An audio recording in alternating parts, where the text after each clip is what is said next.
You are standing in Abilene, Kansas, in the summer of 1871, and you can smell the town before you see it. Cattle dung and coal smoke, and the sharp, sour stink of whiskey poured over plank bars into tin cups. Somewhere down the street, a piano is being played badly. A man in a wool coat, despite the heat, is sitting on the boardwalk outside a general store, with his boots worn through to his socks, and nobody is looking at him. He has not eaten since yesterday. He owns nothing but what he is wearing, and what he is wearing is a crime. That is not a metaphor. In most Western territories during the 1870s and 1880s, being poor, visibly, provably poor, was an arrestable offense. Vagrancy statutes across the frontier authorized local law to detain any person without visible means of support. No theft required. No disturbance of the peace. Just the condition of having nothing. Territorial court records document men arrested, tried, and sentenced to labor within hours, sometimes the same morning they were picked up. They rarely had legal representation. The charge was blunt and bureaucratic. No visible means of support. The sentence was work. On public roads, on municipal projects, or effectively auctioned to private employers who paid the fine in exchange for the convict's labor. This is where we start. Not with a badge, not with a six-shooter, not with the mythology you already know. We start at the bottom of the frontier west, where a man sleeping in a stable with straw for a pillow and a horse for company was not a romantic wanderer. He was a potential inmate, and we are going to climb from there through every rank of the frontier hierarchy. Cowboy, miner, soldier, saloon keeper, stagecoach driver, deputy, marshal, all the way to the top.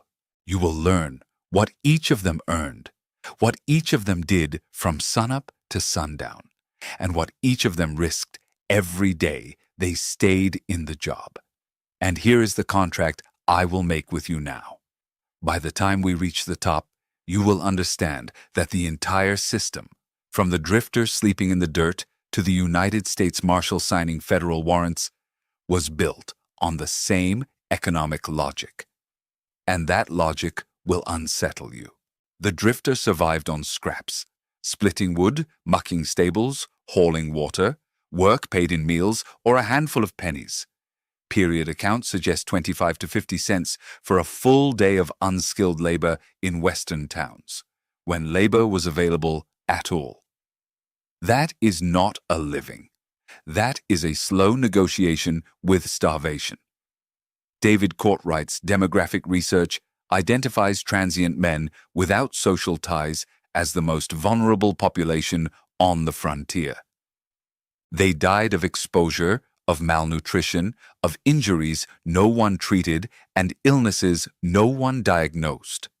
Many of them ended up in the unmarked sections of frontier cemeteries, buried without names because no one knew their names. The record did not track them because the record did not care about them, except when it needed their labor. So you climb. You find a cattle outfit heading north from Texas, and you hire on as a trail hand. Now you are a cowboy, which means you are living inside the most romanticized job in American history. And the pay is roughly $1 a day.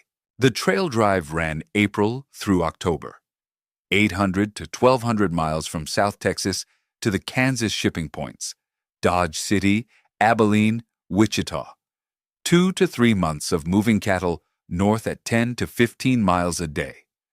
You are in the saddle 12 to 18 hours, eating dust at the back of the herd, sleeping on the ground in whatever weather finds you. The cattle spook at thunder, at river crossings, at nothing you can identify. When they stampede, you ride into it, because the herd is worth more than you are.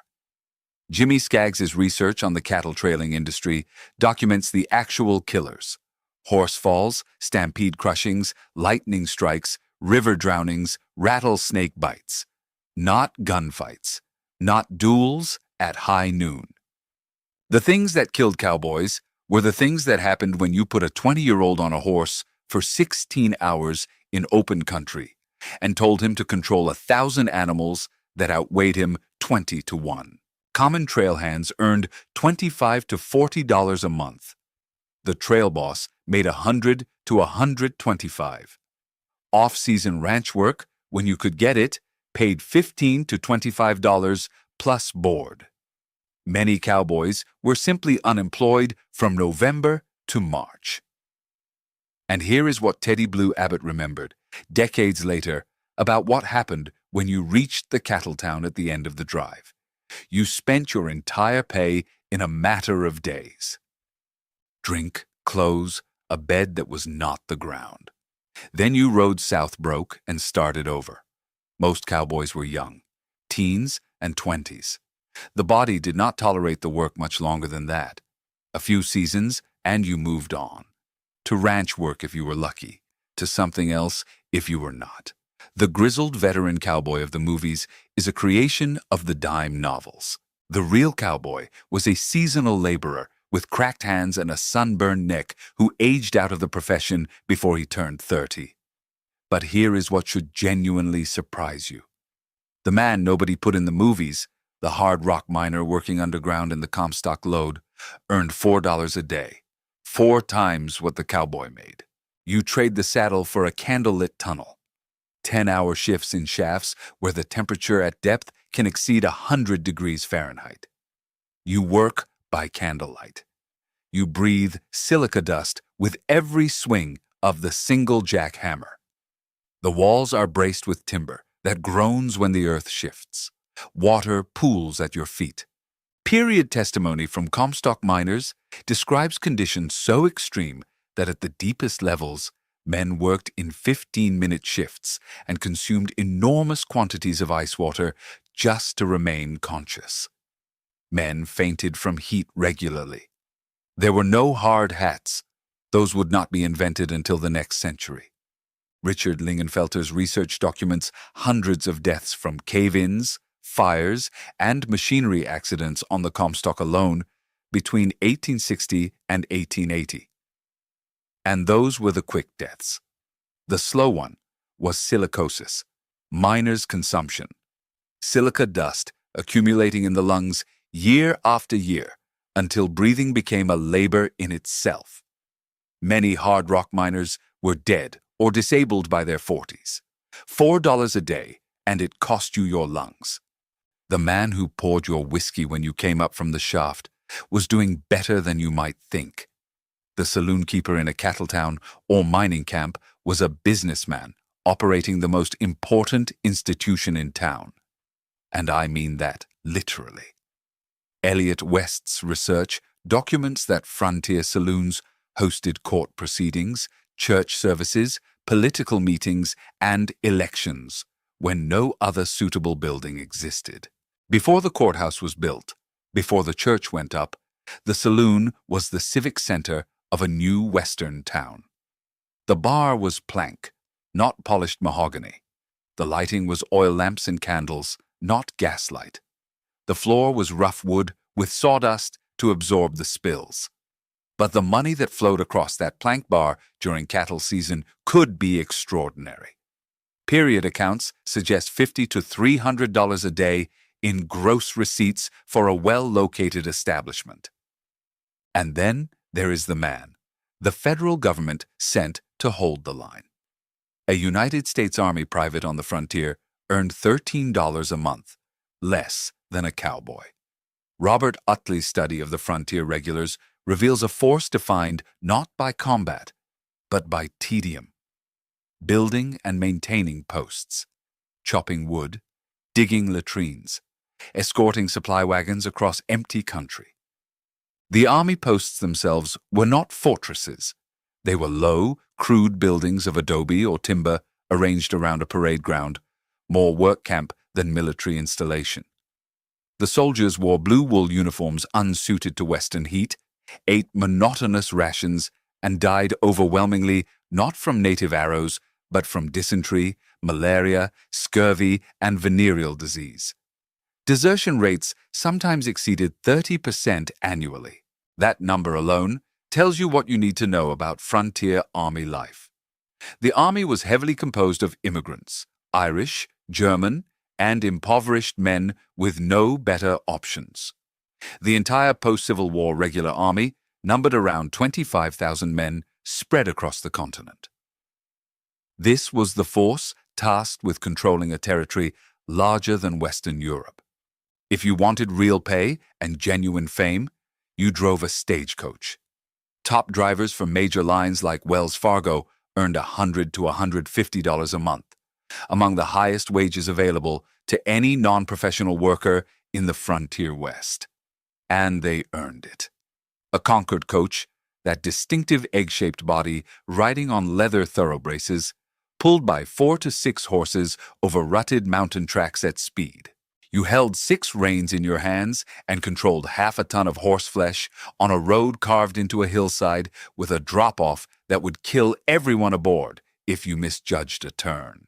The greatest stagecoach drivers were celebrities, known by name, greeted at relay stations. Their skill was publicly admired in an era when physical mastery of dangerous work was the most legible form of excellence. They occupied a social status far above what their occupation would suggest on paper. The only working-class famous person in the frontier West drove a wooden box at full gallop and was respected for it. Now you reach the ranks that carry a badge, and everything you think you know starts to shift. If you have ever watched a Western and believed that the towns of the frontier were armed camps where everyone carried a pistol, consider this. The weapons ordinance, requiring visitors to check their firearms at the town line, was standard policy in the major cattle towns. Dodge City enforced it. Abilene enforced it. Robert Dijkstra's research on Cattletown municipal records shows that a significant portion of a deputy's daily work was exactly this bureaucratic task: a sign at the town limits, a deputy with a ledger or a tagging system, cowboys handing over their revolvers, reluctantly, and getting a claim check in return. The gunfight at the OK Corral was triggered in part by enforcement of exactly this kind of ordinance.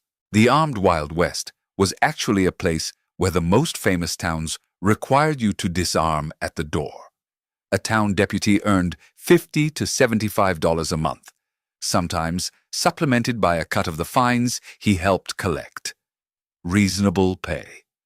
But here is what Dijkstra found in the municipal records.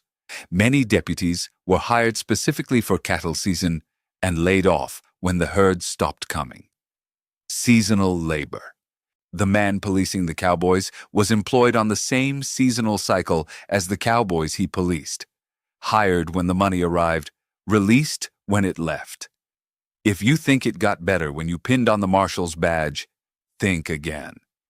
Frank Prassel's comprehensive study of Western peace officers establishes that the daily reality of a town marshal or county sheriff was overwhelmingly civil, serving papers, collecting taxes, enforcing ordinances, managing the jail. The gunfight was a tiny fraction of the job. The diplomacy, the ability to diffuse a confrontation without pulling a weapon, was what kept you alive. And the pay still was not enough. Many town marshals held second jobs. They ran businesses, owned property, worked trades on the side.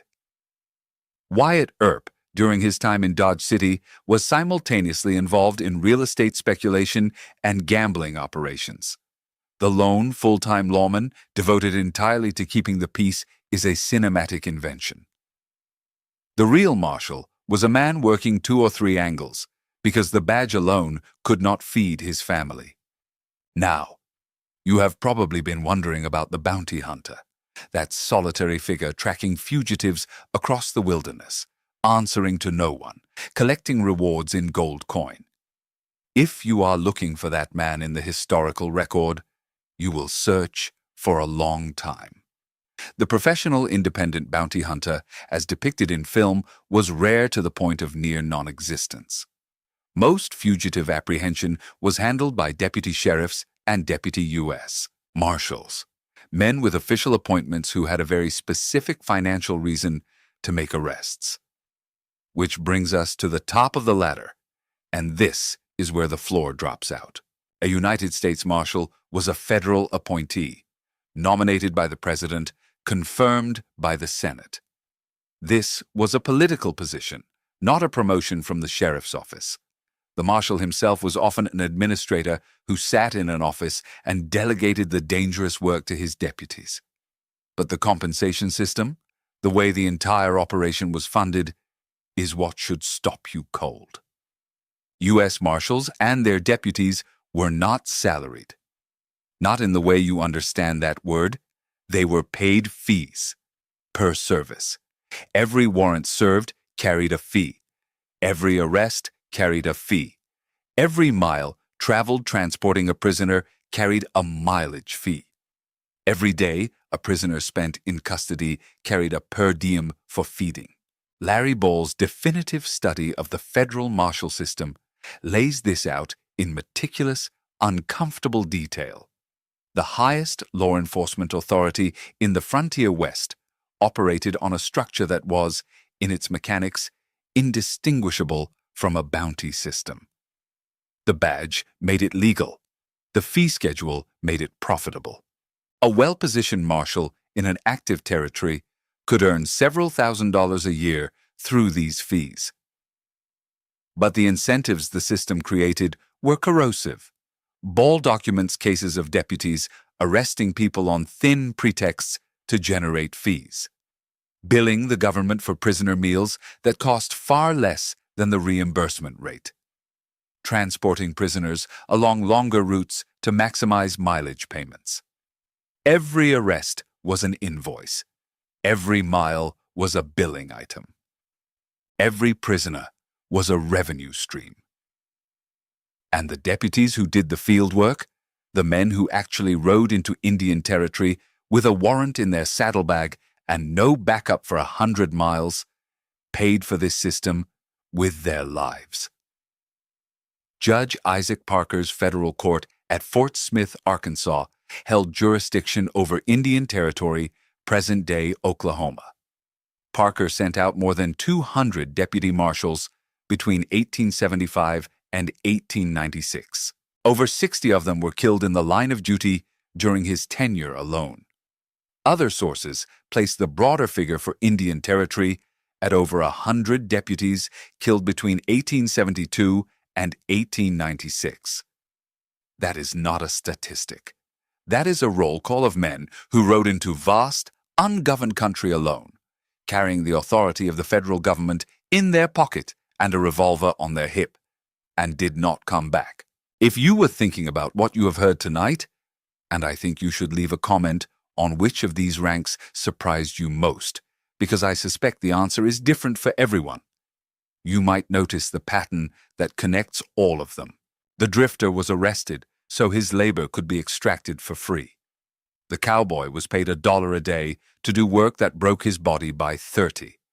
The miner earned 4 times that and paid with his lungs by 40. The soldier earned less than either and was forgotten by the government he served. The stagecoach driver was the only one who earned real wages, and he did it by risking his life on mountain roads every single run. The deputy was seasonal labor with a badge. The marshal moonlighted because the badge did not pay enough. And at the very top, the United States Marshal's office ran on a fee system that turned justice into a transaction. Every level of the frontier West was built on the same proposition. Someone else profits from your risk. The fee ledger of a federal marshal survives in archives, handwritten columns of services rendered and fees claimed. Arrests, miles, prisoners, writs. Each line an act of law. Each line a dollar amount. You can hold the page and feel both things at once. The courage it took to ride into Indian Territory alone, and the system that sent men there not because justice demanded it, but because each warrant was worth a fee. The real West was not a mythology. It was a pay stub. And almost nobody, from the drifter sleeping in the stable to the marshal filing his invoices, was paid enough for what it cost them. If this is the kind of documented history that matters to you, the real numbers, the real names, the version that the court records and the army ledgers and the WPA interviews actually support, then this channel is where that work gets done. There is more to tell. There is always more to tell. The record is deep, and the dead deserve the truth of it.